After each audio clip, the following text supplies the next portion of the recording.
الحكومة الإندونيسية إجراءات وقوانين تساعد على التباعد الاجتماعي في أكثر من 16 محافظة ومدينة للحد من تفشي فيروس كورونا، وشملت الإجراءات وقف إقامة صلوات الجماعة وتوقف كافة الطقوس الدينية الجماعية لمختلف الديانات. لكن هذه الإجراءات لم تشمل بعض الأقاليم التي لم تسجل فيها إصابات، وبالتالي سمح ببعض التجمعات ومنها إقامة الصلوات وصلاة التراويح في الشهر الفضيل.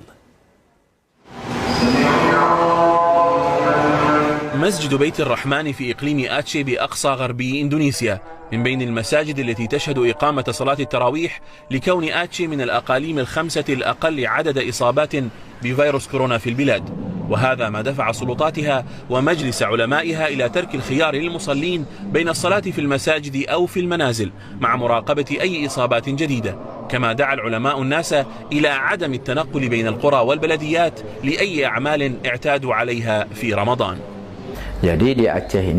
مع بدء تفشي كورونا التزمنا منازلنا، كانت أياما صعبة وأثرت في نفوسنا جميعا وخصوصا الأطفال، فلم أكن أسمح لهم بالخروج مطلقا، واليوم عندما علموا أننا سنخرج إلى السوق غمرتهم السعادة.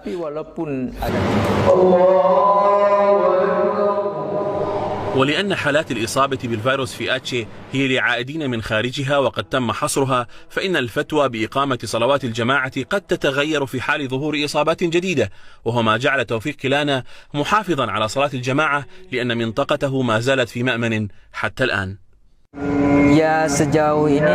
ما لم تصدر الحكومة قرارا بوقف إقامة صلاة الجماعة، سأبقى أذهب لأدائها في المسجد.